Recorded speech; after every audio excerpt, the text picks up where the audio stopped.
When police played the video, they heard a mother's voice saying, "I'm fine. Please stop searching for me." But what if that voice wasn't real? In the quiet neighborhoods of Guayaquil, Ecuador, a woman named Martha Cecilia Solis Cruz had vanished. She was last seen at a family gathering, smiling, laughing, before she disappeared without a trace. Her daughter, Andreina Lamota Solis, was the last person to see her alive. And when police came knocking, she didn't just tell them her mother was safe, she showed them. On her phone were videos, clips of her mother speaking to the camera, saying she was alive, saying she wanted everyone to stop worrying. But something about them felt off. The lighting, the voice, the way her lips moved. Detectives would later discover, those videos weren't messages from a living woman.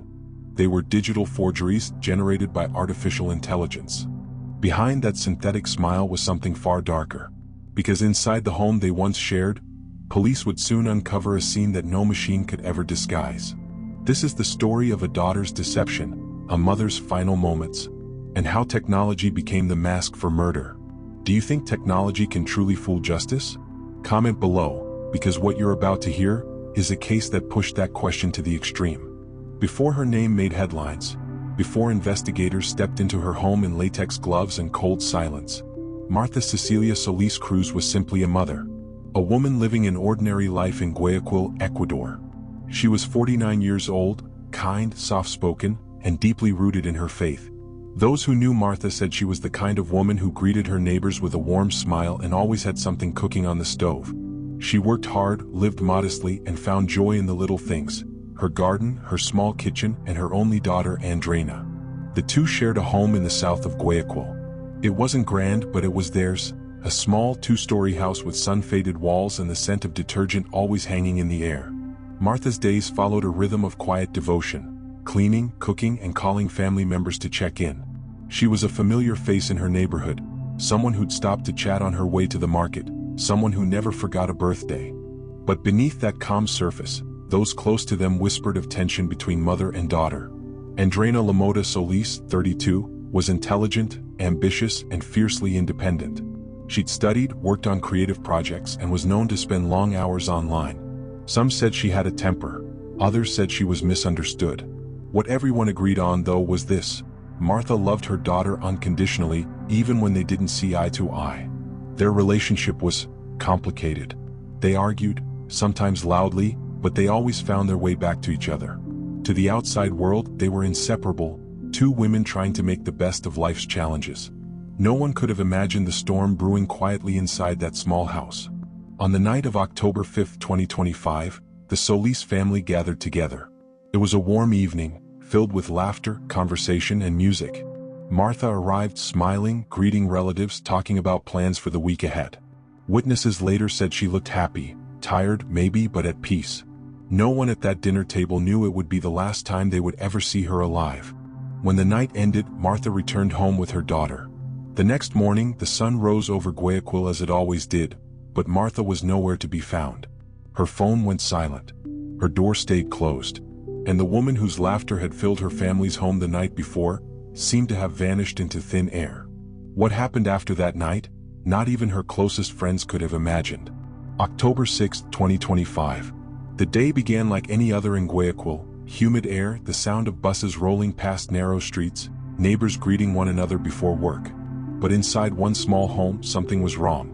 Martha Cecilia Solis Cruz wasn't answering her phone. Her family tried calling again and again. No reply. No message. The woman who checked in with everyone suddenly went silent. At first, they thought she might have gone out to run errands.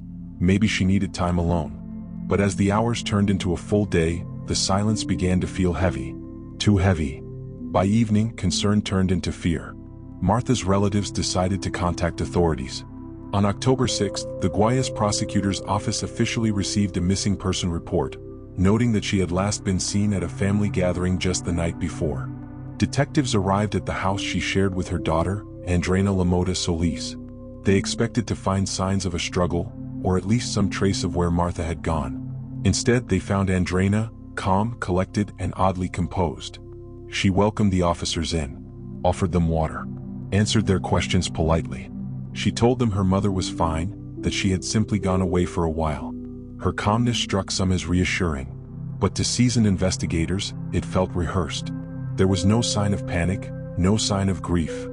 Over the next few days, Andreina's statements began to change. At first, she said her mother had traveled. Then she said Martha was staying with friends. Later, she suggested her mother didn't want to be found. Every version contradicted the one before. Yet each was delivered with the same cool, steady tone. Investigators noticed how too helpful she seemed, volunteering information before being asked, guiding officers through the house, explaining details no one had questioned yet. It was as if she wanted to control the story before anyone else could. Meanwhile, family members began to fear the worst. They plastered her photo across social media, printed missing posters, and begged for leads. But nothing came. No sightings. No activity on her phone. It was as if the earth had swallowed her whole. Still, the police kept questioning the daughter. There was something about her behavior that didn't fit the pattern of a grieving child. One officer would later describe her as cold, calculated, and strangely detached. But before they could confront her again, Andreina made a move that stunned everyone. She told investigators she had proof her mother was alive. Proof in the form of videos, messages she claimed her mother had sent from somewhere far away. And for a brief, bewildering moment, everyone believed her. The woman who vanished without a trace suddenly appeared again through a screen, smiling, speaking, seemingly safe. But the question remained, was it really her? Then came the realization that shattered everything. The moment police discovered that those videos weren't messages from a living mother, but a creation from something else entirely. When detectives pressed her for answers, Andreina Lamota Solis did something no one expected. She reached for her phone, opened a folder, and pressed play. On the screen appeared Martha Cecilia Solis Cruz, smiling faintly, her voice calm, her words soft. "I'm fine," she said. "Please stop searching." The room fell silent. Officers leaned closer, watching the woman's lips move, her tone familiar, motherly, reassuring. For a fleeting moment it looked like hope. Maybe she was alive. Maybe this was all a misunderstanding. But something about that voice didn't feel right.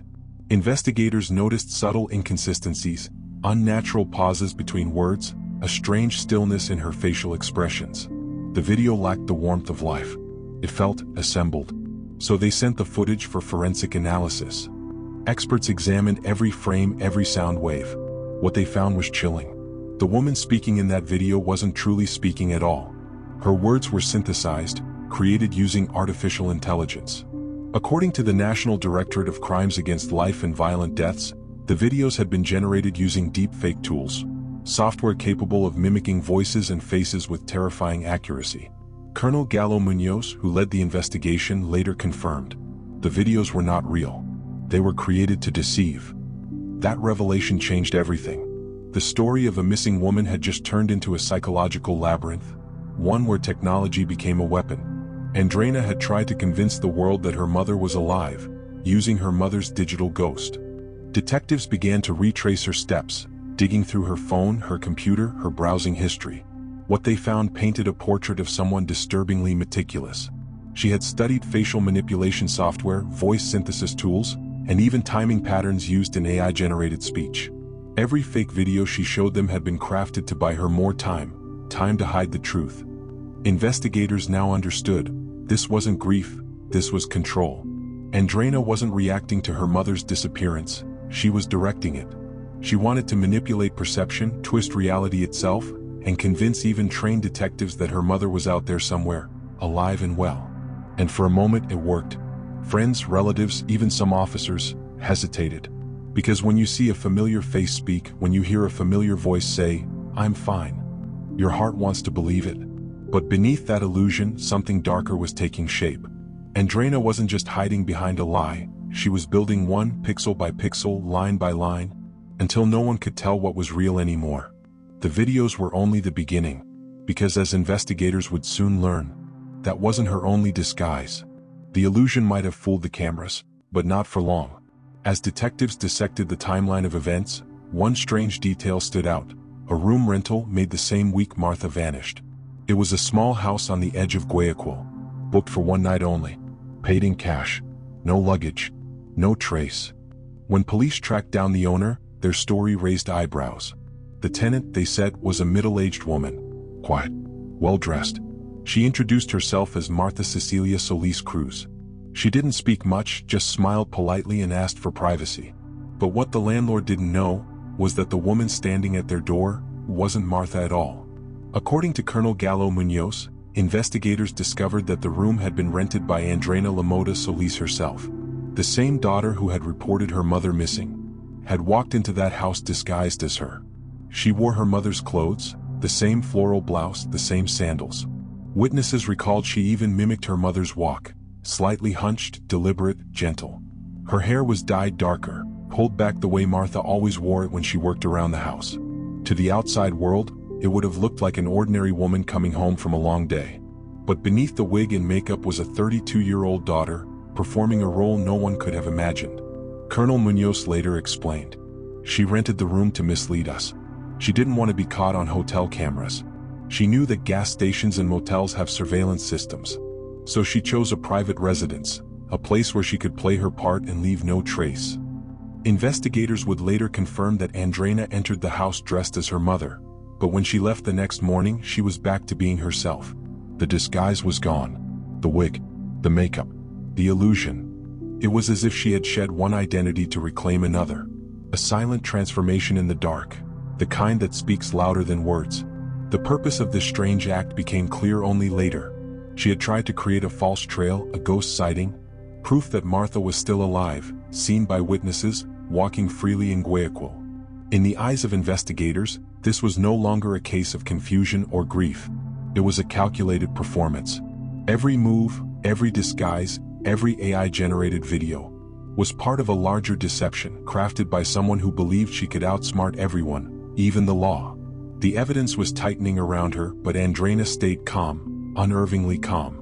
She spoke to detectives with composure, even courtesy, never breaking under pressure. But the lies were beginning to crumble. One after another, the details she thought were invisible started to appear, like fingerprints under ultraviolet light. And with this new discovery, the room, the disguise, the deception, investigators finally had enough doubt to go back. Back to the one place Andreina prayed they wouldn't return. Her mother's home. When investigators returned to the house on the quiet street in Guayaquil, they already suspected the worst. But nothing, not even their years on the force, could have prepared them for what they were about to see. The home was still, the curtains drawn, dishes left on the counter as if life had simply paused mid-sentence. Detectives moved slowly through the rooms, searching for signs of struggle, for anything that could tell them what really happened to Martha Cecilia Solis Cruz. Then came the smell. A heavy, unmistakable odor that every homicide investigator knows too well: decay. It clung to the air, seeping through walls thick enough to taste. One officer described it later as the kind of silence that screams at you. They followed it to the laundry room, a small, cluttered space near the back of the home. A washing machine sat in the corner, lid shut. Beside it, a large blue plastic bin. When they opened it, the nightmare revealed itself. Inside the washing machine were the dismembered remains of Martha Cecilia Solis Cruz. Her body had been cut into parts, carefully, methodically, and placed inside the very machine she had once used to wash her family's clothes. Investigators froze. One of them, according to local reports, dropped his flashlight and turned away. It wasn't just the violence that shocked them, it was the intimacy of it. The brutality carried out not by a stranger, but by someone who had once called her Mama. This wasn't just murder. It was desecration. A violation of love, of family, of humanity itself. News of the discovery spread rapidly across Ecuador.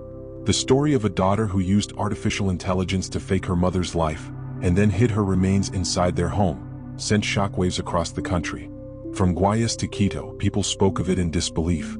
Newspapers called it one of the most disturbing crimes in recent Ecuadorian history. Talk shows debated how someone could carry out something so cold, so calculated. Meanwhile, investigators sealed off the property. Forensic teams worked through the night, photographing every inch of the home, the floors, the sink, the washing machine, the bin. Every trace of blood told the same story. The killing had happened here. Inside the house they once shared, the place Martha had raised her daughter. Neighbors described Martha as quiet, kind, devoted to her family. They remembered her bringing food to elderly residents, checking in on friends, always smiling. And now, that same woman, a mother who worked tirelessly to hold her small world together, had been reduced to remains hidden beneath detergent bottles and laundry soap. Detectives stood in that laundry room for a long time, unable to move. Because in that moment, the investigation was no longer about a missing person. It was about betrayal and the dark edge of human control. When they brought Andrena back for questioning, officers watched her closely. They expected tears, denial, confusion, anything human. But instead, she smiled. That expression, calm, emotionless, almost proud, sent a chill through the entire interrogation room. Because for the first time, detectives understood what kind of mind they were truly dealing with. At the Guayas Criminal Investigation Headquarters, the walls of the interrogation room were bare. Just a table, 2 chairs, a camera, and the woman the entire nation was now watching, Andrena Lamota Solis, 26 years old, the daughter of the woman found inside the washing machine. Detectives had gathered everything: DNA samples, forensic evidence, and the AI-generated videos that she had used to trick them. They had traced her movements through surveillance footage from the hotel she rented for one night, and from cameras along the route back to her home in Guayaquil. Every lie was now mapped, every contradiction circled in red. When the interrogation began, she didn't flinch. Calm, emotionless, her voice steady. Officers asked where her mother was. Andrena repeated the same story: she left home. She's fine. She doesn't want to be found. They showed her the videos she'd submitted to prove it, the ones of her mother's face, blinking, speaking, smiling. But when forensic analysts ran them through an AI detection system, they found synthetic vocal patterns, irregular pixel movements, and digital voice morphing artifacts. The so-called living Martha was a digital ghost. Investigators pressed harder. They showed her surveillance images, Andrena entering the rented room wearing her mother's clothes, a wig and heavy makeup, leaving hours later in her own clothes. Colonel Gallo Munoz, who led the investigation, said publicly, "She rented the room to mislead us. She didn't want to be caught on the hotel's cameras." The deception was precise, methodical, not the work of panic but of planning. But when confronted with the DNA evidence, a match between blood samples found inside the washing machine and Martha's medical records, something shifted. Her eyes fell to the floor. Her breathing slowed. The mask began to crack. After more than 10 hours of questioning, on October 16, 2025, Andrena Lamota Solis confessed. Her voice was low, almost whispering. It was an argument about money. She claimed that her mother had refused to give her funds she believed she was owed, that things got heated, that she acted out of rage. But investigators weren't convinced. Colonel Munoz told the press. Her behavior showed calculation, not desperation. The detailed cleanup, the AI-generated deception, the rented disguise, none of it spoke of an impulsive act. It spoke of intent. A forensic psychologist consulted by local media described Andrena's demeanor as disturbingly composed. She exhibited what experts often associate with psychopathic traits: the absence of guilt, the ability to lie seamlessly, and a chilling calm under pressure. Even when describing the act itself, her tone remained flat, analytical, detached, as if recounting a scene she had only watched, not lived.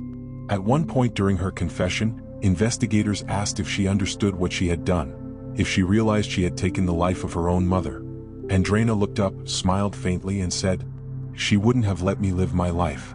It was a moment that left every officer in the room silent. Afterward, Colonel Munoz called the confession a window into something far darker. He told reporters, this was not a simple domestic dispute. This was a case of control, deception, and a deliberate effort to manipulate reality itself. When the interrogation ended, Andrena showed no visible remorse. No tears. No plea for forgiveness. Just that same calm, detached composure. And as officers escorted her back to her cell, many were left with an uneasy question, one that hung in the air long after the door shut behind her. Because even with her confession, one truth remained unclear. Was Martha Cecilia Solis Cruz her only victim? By late October 2025, Ecuador stood still.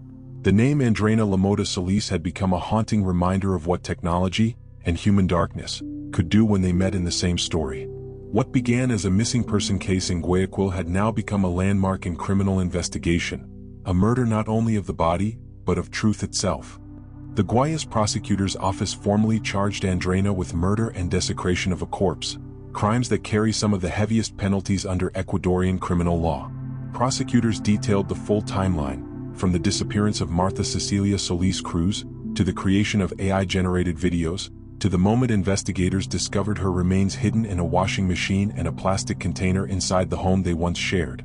Each piece of evidence, the digital traces, the disguise, the confession, pointed to premeditation. Colonel Gallo Munoz, head of the Guayas Police Command, told reporters, "She remains in custody as investigations continue. There may be more victims. We are verifying information." Those words sent shockwaves through the country. What did he mean by more victims? Was this murder the first, or just the first uncovered? Investigators began combing through Andreina's phone and computer, searching for hidden data, deleted files, and AI generation histories. Forensic technicians revealed that her laptop contained traces of voice cloning software and video synthesis tools used to mimic her mother's face and voice. But what unsettled many was how easily these tools had been accessed.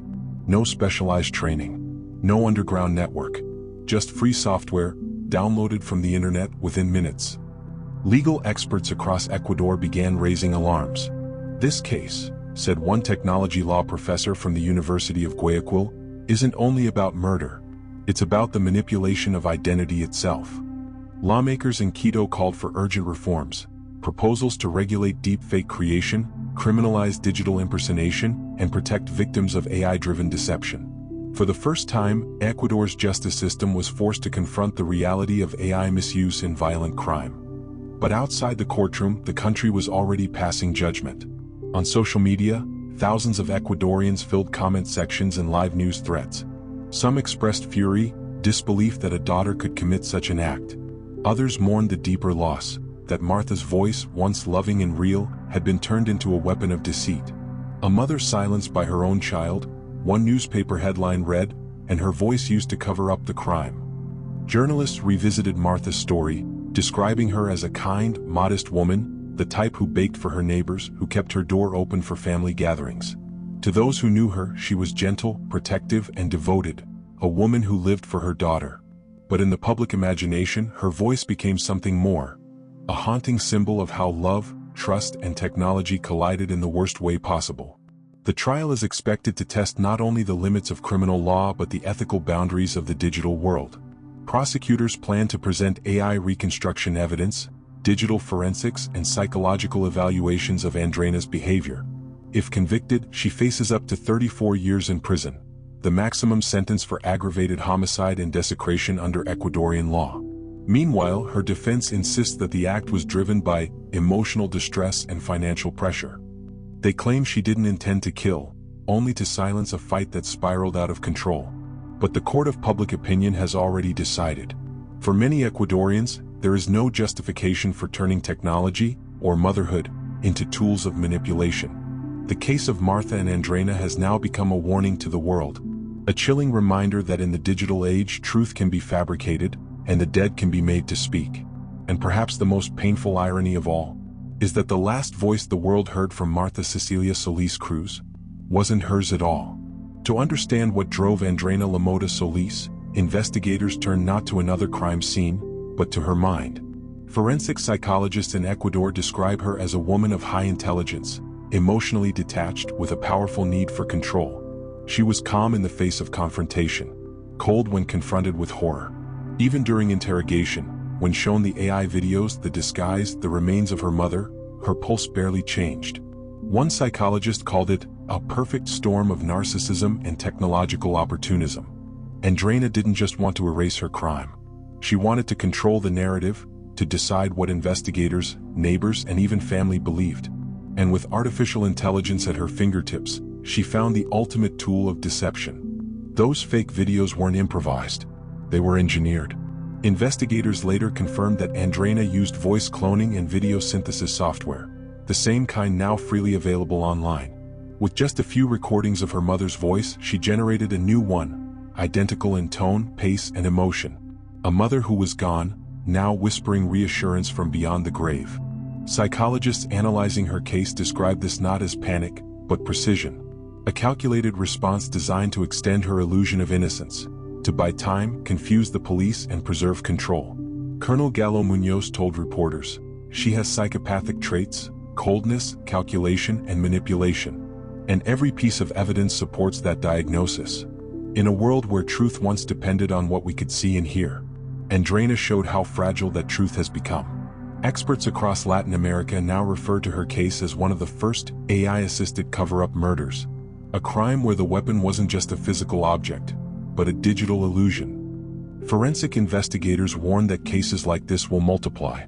Deepfakes can already replicate faces, voices, and even body movements with frightening realism.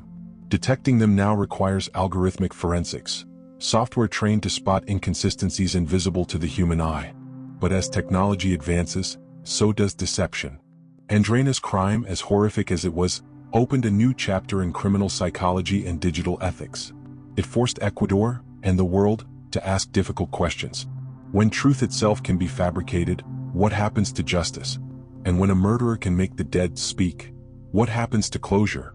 This wasn't just a murder. It was a message that in the age of artificial intelligence, even reality can become a victim. And somewhere in the noise of code and lies, the voice of Martha Cecilia Solis Cruz still echoes. A voice that reminds us what's lost when humanity uses its greatest tools to hide its darkest sins. In the end, Martha Cecilia Solis Cruz never spoke again. The only words the world heard, "I'm fine. Stop searching," were never hers. They were echoes generated by code. Echoes of a mother whose real voice was silenced by the very child she once cradled.